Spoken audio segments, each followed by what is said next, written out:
Buddhadhamma, Chapter 5, Law of Kamma. Kamma in the context of conventional laws, page 502-515. When people live together, forming communities and society, it's necessary for there to be a system of communication. Human beings draw on their ingenuity to establish units or means of shared understanding, which they collectively acknowledge, uphold, and apply. These shared and agreed upon conventions are essential for any society to thrive and to reach a stage one may refer to as a culture or a civilization. In other words, every true civilization is based on such conventions. Primary and vital forms of convention pertain to speech, enabling people to communicate with one another. This gives rise to words and languages, which acts as the medium for exchanging ideas based on these conventions of speech and any other layer of social prescriptions. The example is the act of naming things. Besides the convention of speech and nomenclature, people also set down prescriptions dealing with shared activities and actions, resulting in rules and regulations, laws, codes of disciplines, and guidelines for behavior. And aside from these agreed upon conventions dealing with common actions and activities, there are further prescriptions attending to the questions of what society should do when someone transgresses the rules and regulations. These are matters to do with administrative power and punishment. In order for these agreed upon prescriptions to be truly effective, certain individuals are appointed and supervise the system established to ensure that these rules and regulations are obeyed. This is how governance and administration is created. In order for the various conventions, both in regard to speech, including formal designations, and to actions to truly function as they were intended and to exist as an integrated unit, a form of maintenance and management is required, such as integrated system. It's referred to this Buddhist idea as vinaya, or discipline. The term meaning vinaya encompasses the establishment of conventions, the management of affairs in accord with conventions, say by maintaining a code of discipline, and the setting down of rules in accord with these conventions. The term vinaya does have three layers of meaning. First, the establishment of code of living or a system for regulating human activities. Secondly, the specific data or subject material stipulating or defining suitable and unsuitable behavior contained in such code or system. And thirdly, the supervision and management of behaviors so that it accords with such codes or system. As mentioned earlier, conventional forms and structure lie at the heart of human society and act to define them. A code of discipline, vinaya, helps to establish the objectives of society and to fulfill the advantages of a chosen sets of conventions. Therefore, on a basic level, a code of discipline supports conventions and safeguards society. On a deeper level, however, it is important to realize that such codes of discipline do not merely exist to control people, to maintain peace and order, or to ensure that people act in conformity with the established forms and structures. These codes should be used to provide people with an opportunity to improve their lives. They should promote the mutual support and assistance among people and to enable society to be conducive for spiritual development for everyone. Note that social conventions and the regulatory codes truly given form to such conventions are created by human beings and may thus be imprecise and even flawed. The reason that they may not be flawed, that they are grounded in truth, is because they are linked to essential realities at a deeper level, acting as its foundation. What are these essential realities acting as its foundation? There are those natural phenomena, things that exist in nature, which in Pali language are referred as to Dhamma. This term Dhamma has a broad, all-inclusive meaning. In the context, it may be referred to all phenomena, also referred in Pali language as Sabhava Dhamma, or it may be referred to system and structures inherent to nature, to the laws of nature. It is precisely these real and actual phenomena that are essence of human conventions. They act as the reference points and give meaning to such conventions. Without these reference points, human conventions are faulty and effectively futile. The laws of nature govern such phenomena. The systems of interrelated causes and conditions are the foundation for the code of conduct established by human society.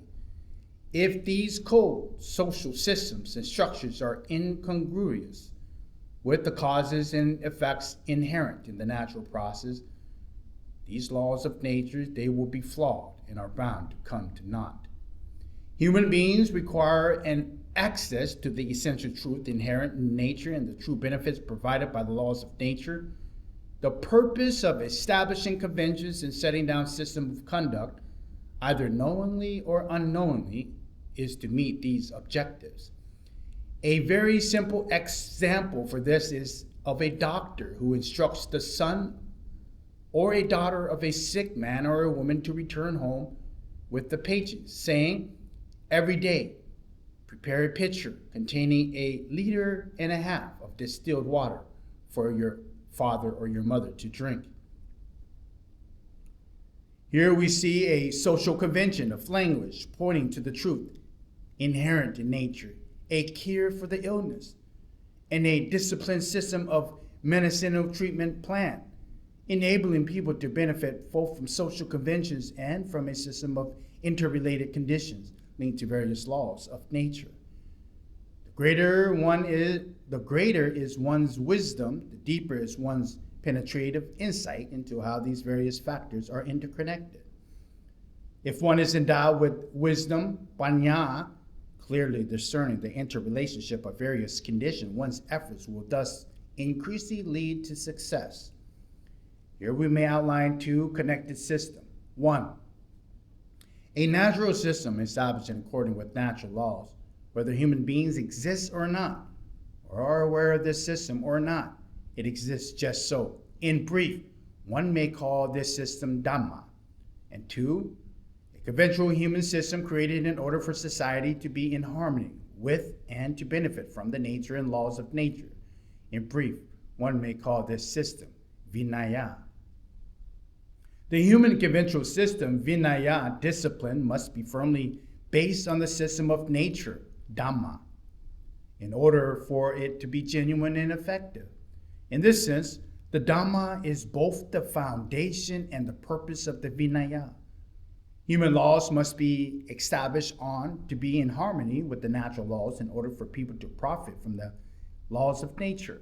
As mentioned earlier, human society functions by way of conventions, forms based on mutual consent and approval that allow for effective communication and management.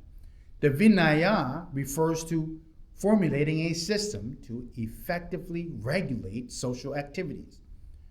Mutually agreed upon conventions require social unity and accord, enabling people to accept, endorse, and follow the prescribed rules and regulations. This is called samakhi. Social unity is a foundation for social conventions. Devoid of such concord and unity, these conventions are unsound and the society is questionable to be unstable. Without social concord, some people will reject the conventions. For instance, people will not respect the propriety rights of others, the rights of others' legal disputes, the rights of others' factions or groups of people, and the rules of laws in society. This leads to social turmoil and unrest. It may even lead to the demise of society. Social concord is the foundation for codes of conduct, guarantee for social conventions and support for society. Over and above that, concord and harmony enables society to fulfill its potential of having each individual provide support to others, and to be in a conducive environment for all people to develop themselves and to attain greater blessings, particularly in these communal systems of forms of governance in which all members have a participatory role. For example, in the Buddhist monastic, the Sangha, and in the state, democracy, social harmony, concord, and unisons lie at the heart of such system. In this respect, the Buddha Gautama gave great emphasis to the Sangha harmony, Sangha Samakhi, which must be paired with the secure monastic discipline, vinaya. Those people responsible for society need to know how to apply codes of conduct skillfully in order to foster community harmony, Ganna Samakhi. Another responsibility for social leaders to develop the willingness in people to unite together in endorsing and upholding just conventions. And on the deeper level, wise individuals are able to act in line with the system of natural laws in order to achieve results. They investigate, regulate various causes and conditions. They acquire an ample and integrated sets of conditions. These arise harmony of conditions, Pachaya Samakhi. They realize the fruit of their aspired goal.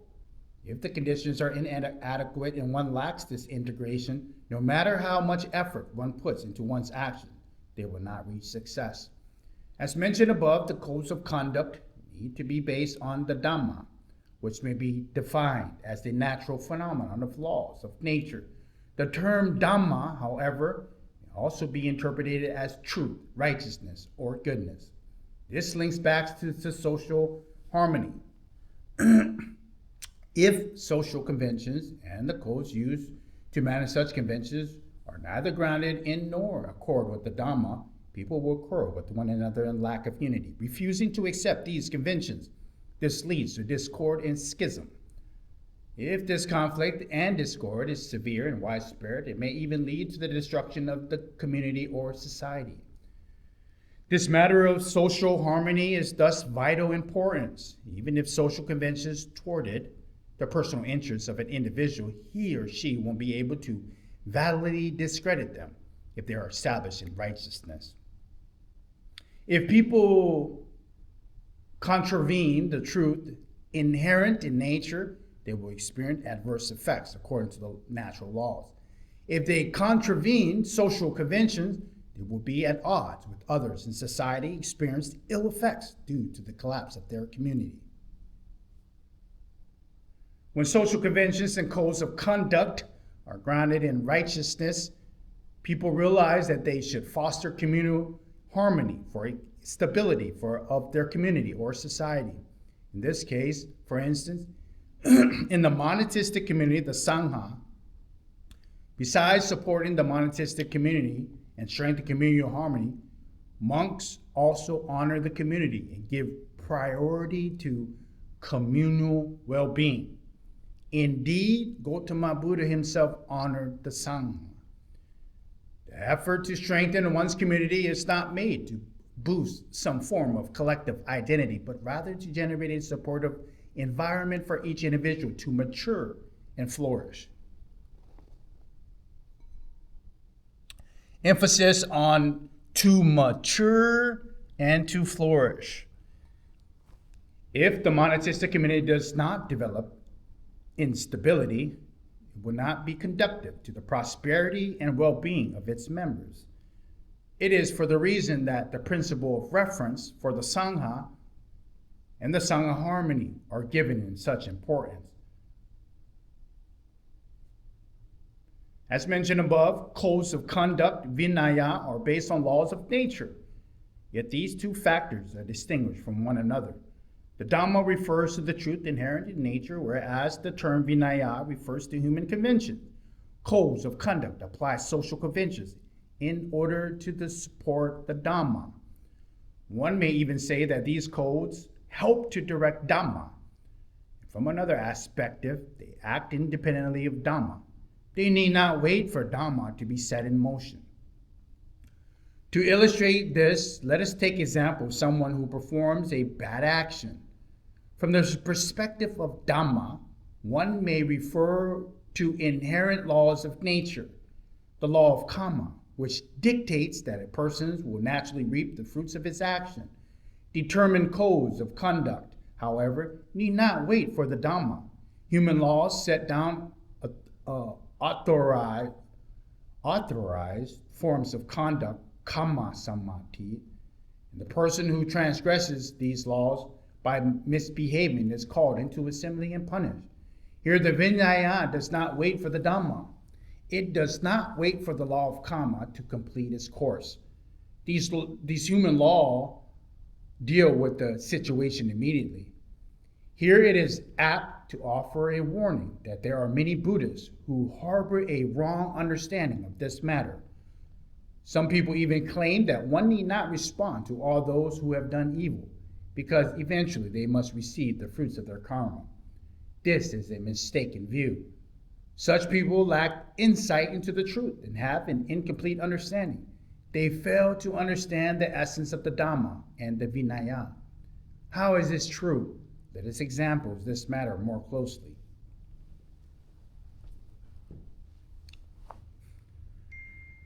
By making the distinction between a system of nature and system of human conventions, one may be under the impression that these are indeed two separate systems, a world of nature and a world of human beings. In fact, the distinction is made simply for the convenience of examining various circumstances. Yet one should be misled into believing that these indeed are two separate systems. A comprehensive inspection of this matter reveals that human beings are one facet, an aspect of nature. Therefore, any kind of human activity or issue relates to nature and is included as parts of nature. As regard to human volitional actions are described as following the law of Kamma, niyama, which may give the impression that this is a distinctive law. In truth, however, the law of Kamma is one kind of natural law. It is incorporated into the general law of cause and effect, Dhamma niyama, and is the part of the dependent origination, paticca samuppada. It is distinguished simply to clarify one's facet of the natural order. The distinction between Dhamma and vinaya is made for the sake of convenience. When examining various stages of the natural process, yet a comprehensive view reveals that the system of human codes of conduct is incorporated into the Dhamma, which is a single large system of truth. Here we should examine just how these two systems are linked and how they are distinguished. Human activity is neither random nor haphazard. It does not resemble the branches of a tree, which move and sway only when buffed by the wind or some external force. Human beings, in contrast, are able to move their limbs out of the act of will. If a man were to be walking down a path and a rotten tree limb were to accidentally fall on his head, this would be different from someone else coming by and deliberately whacking him over the head with a stick. Even if someone were to fall out of the tree and accidentally hit someone else, this too would be distinguished from a random tree limb falling down. What is the difference between these various scenarios? The answer is easy. Branches and other inanimate natural phenomena do not willingly perform actions, whereas people do. And if one investigates further, one asks, what is the source of human action? One's initial response may be people's minds. More to the point, the source of human action is intention, cetana. Intention is the human action. Intention is Kamma. Intention, cetana, refers to volition, purpose, intent, the deliberate choice to accept or reject something, the willful choice to act in a particular way. Intention is the director of affairs, which induces various motivating factors, both positive and negative, including greed, hatred, and delusion, craving, conceit, wrong view, wisdom of loving kindness to step forward and to take an active role. Everything pertaining to the world of human beings, the establishment of conventions, the laying down of rules and legislation, allocation of resources, production, work, politics, technology, cultural traditions, social customs, all arise by way of human action and are determined and created by intention. Human beings are one cause and condition within the natural causal system, and intention is one factor in this process. Of all factors within the human mind, intention plays such a pivotal role that it is valid to say it represents the entirety of an individual person. It is the means by which people express themselves through action, beginning with thoughts and then leading to speech and physical acts. As intention plays a significant role affecting and altering people's circumstances in countless ways, it is recognized as comprising a key domain in the natural causal system, worthy of special attention and investigation. For this reason, the law of Kamma, Kamma Niyama, is distinguished as subsidiary law in the wider law of nature. The law of Kamma pertains to human society, to the world of human beings. Cetana, intention, is the active agent behind Kamma. As stated earlier, one may say that intention is Kamma, or Kamma is intention. All human codes of conduct, as part of a system of human conventions, are established and managed by human intention. Although these are social matters, ultimately they are included as causes and conditions within a larger natural process. They are not separated from the nature. Wise and virtuous people establish codes of conduct in order to foster social peace and well-being. They wish for society to be just and upright, to be based in righteousness. For this purpose, they link these codes of conduct with those systems inherent in nature, generating positive results for everyone in that society. Such people are clever in managing causes and conditions. They understand two overlapping systems of causes and conditions. When people are endowed with wholesome intentions, they already engage in one form of positive karma. But how should they act in order to generate good results according to such intentions? How can they affect the causes and conditions within natural dynamics so that they may achieve their desired end? The answer is simple. They must comprehend the requisite causes and conditions and act accordingly. Here, another vital spiritual faculty inherent in peoples themselves comes to the fore, namely panya, wisdom. Panya, wisdom, is another condition of nature that plays a participatory role in these natural processes. Panya is critical because it has insight into nature. When wisdom is developed, it becomes deeper and more comprehensive until it is perfected. This way, one realizes the truth. Cetana, intentions enable one to give rise to those causes and conditions leading to success. With good intentions and a comprehensive understanding of causes and conditions, panya, wisdom, then guides one's behavior. In a social context, one then applies social conventions in order to bring about virtuous and a just society. In regard to codes of conduct, vinaya, Cetana draws upon causes and conditions to establish a system of rules and regulations. These codes are effective for producing positive results, even for those individuals who are not particularly virtuous or wise themselves. At this stage, the natural causal process is embodied and manifests within this code of conduct, enabling kusala, causes and conditions. So enabling wholesome causes and conditions to be effective in a widespread and long-lasting way. As mentioned above, from a perspective of Dhamma, the truth, if one behaves immorally, one will reap the fruits of one's action according to the law of Kamma, of causes and effect. Yet the vinaya, the discipline or the set of human laws, does not wait for these effects to come into fruition. Human law lays down authorized forms of conduct, Kamma samadhi. And the person who transgresses these laws is called into the assembly and punished. The vinaya does not wait for the Dhamma. It responds immediately according to these authorized forms of conduct. For example, if a bhikkhu quarrels with another, there are means for settling disputes by taking legal proceeding in order to determine fault, give a verdict, and impose a punishment. Here, Sangha assembly acts according to established prescriptions in order to settle a matter. If there is a legal case pending, but the monks fail to carry it out, they are also considered blameworthy. Gautama Buddha did not permit them to simply claim that they were waiting for the law of karma to sort things out. The vinaya does not delay. It proceeds immediately with its own authorized form of karma. See the vinaya pittika for many examples of formal acts of Sangha, including acts of censure. In summary, there exist two major systems, the Dhamma and the Vinaya.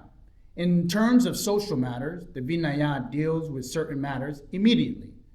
The Vinaya establishes impediments, conventions that enable the Dhamma to become manifest in society. If one neglects the second system, one's Dharma practice will be faulty. One's system will deviate from the truth. Here is a deeper level of understanding is required. The expression, the Vinaya, does not wait for the Dhamma. For instance, the above example of the monatistic community applying authorized prescriptions and not waiting for genuine karma to bear fruit is an informal way of speaking. One needs not guard against the misunderstanding of human beings are separate from nature and somehow exempt from its law. The establishment of conventions and application of code of behavior pertain to a unique ability belonging to human beings who are capable of taking personal actions, sets of conditions, and integrating into a wider dynamics of nature in order to generate wholesome and desirable results. In other words, the system of human conventions is a means for people to integrate their distinctive qualities of intention and wisdom into the wider natural causal process, influencing it so that it functions in such a way to produce favorable results for individuals and their society. Wisdom and wise deliberation of natural phenomena, but they belong to the domain of immaterial phenomena, nama dhamma. They are the exceptional quality arising in consequence of training and development, which is part of people's spiritual potential. Human beings' distinction and excellence giving rise to culture and civilization lies precisely at this point. For if people are unable to apply these spiritual properties to shape the world around them in a positive way, what good is it to be to a human being? The fact that human activities stemming from wisdom and deliberation have a capability to influence the stream of natural causes and conditions, giving rise to favorable results. It's an appeal and summons for people to develop these spiritual qualities in order to achieve true success. Human communities, including the monatistic Sangha, require concord and unity, samadhi, so that their members accept the conventions and comply by the natural, mutual agreed upon prescription. The codes of conduct in such communities will thus succeed as bringing desired results. In summary, there are two kinds of Kamma. Kamma inherent in nature, Dhamma, constitutive law of Kamma. And two, Kamma inherent in conventional codes of conduct, Vinaya, established by human beings. In regard to the monastic code of discipline, if a monk misbehaved, the Sangha applies authorized forms of conduct, prescribed by Gautama Buddha to deal with the situation without waiting for the law of karma to be fully activated. By applying these authorized prescriptions stemming from human wisdom and deliberation, one integrates human spiritual factors with the law of nature on a wider scale. Note that karma inherent in conventional codes of conduct does not only pertain to punishment or to the problem solving, but also to be linked to positive and favorable action. The formal Sangha acts in a monatistic vinaya. For example, including ordination ceremony, upasampada kamma, or the uposade ceremony, uposada kamma, or the formal invitation for admonishment, pavarana Kamma, and the various conventional activity, samadhi Kamma, like electing Sangha officers. To conclude, those teachers endowed with supreme panya, wisdom, who have realized the Dhamma, the truth, arrived at the highest truth, and are awakened, are known as Buddhas. If they stopped at this point, they are silent Buddhas, Pachika Buddha. If, however, by virtue of their great compassion, they establish and apply a vinaya so that all humanity benefits from the Dhamma, they are perfectly enlightened Buddhas. They are called Samma Buddha. Therefore, to derive the greatest value from Buddhism, besides realization of the Dhamma, realizing the law of nature, one needs to establish the vinaya, the discipline, attained to matters pertaining to human society.